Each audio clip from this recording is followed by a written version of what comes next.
When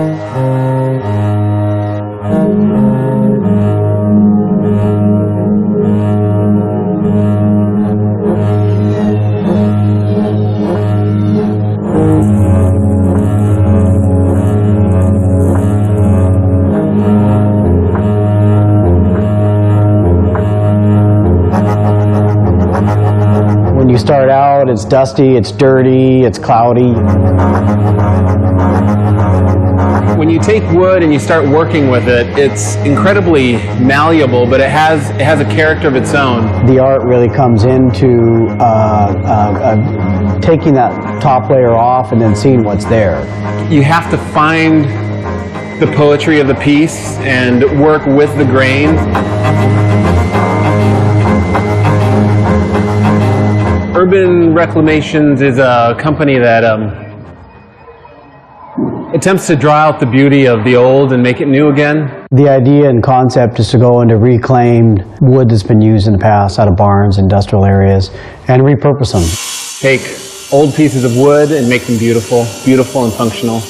We have a full welding shop, full fabrication shop, full wood shop, and this is our showroom, retail, and business office as well. The cool thing about this shop is you get to kind of wander around and there's a kind of a permeable boundary between the shop and the floor.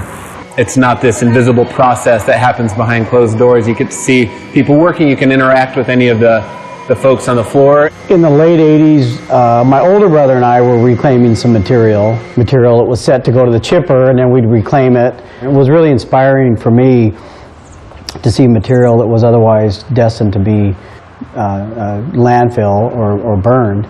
And that's what initially sparked my curiosity. Patrick mysteriously sources the lumber, and part of his magic is finding hard-to-find stuff. I really enjoy the hunt. I really enjoy to explore, reclaim material and see what's inside. It feels good and it feels very positive to be part of the green side of the business as well.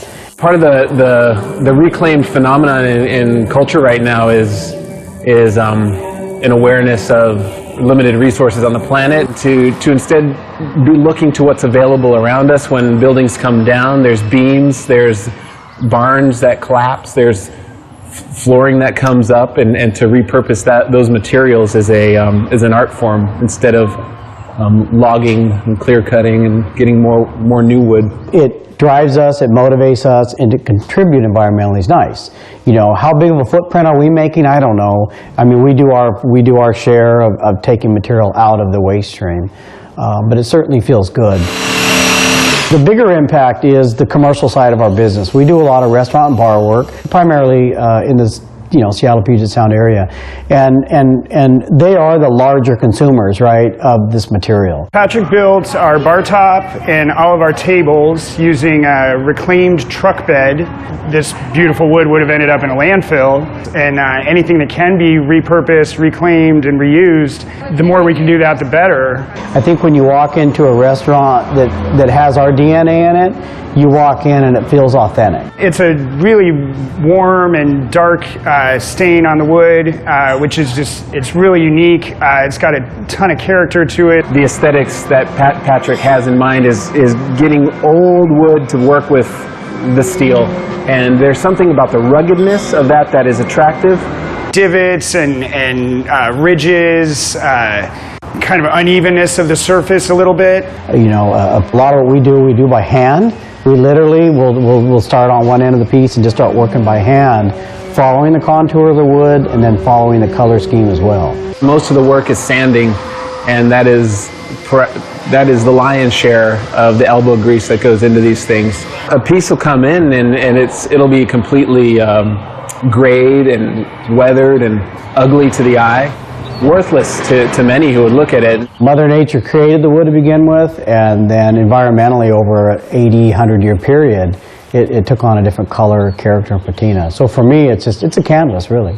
Once you start working with it, getting beneath that first layer, that's when you start seeing the colors and the way that the wood grain has been preserved underneath. Wood is remarkably stable over time. It's a work of art. It's a work of art that Mother Nature's produced, right? We look at the lumber and we try to tell the story of it. You know, each piece has its own character, has its own story to tell in a way. And it's always a surprise. Every single piece is different. You can kind of feel it when you're sitting there and running your hands over it or, you know, eating or drinking off of it.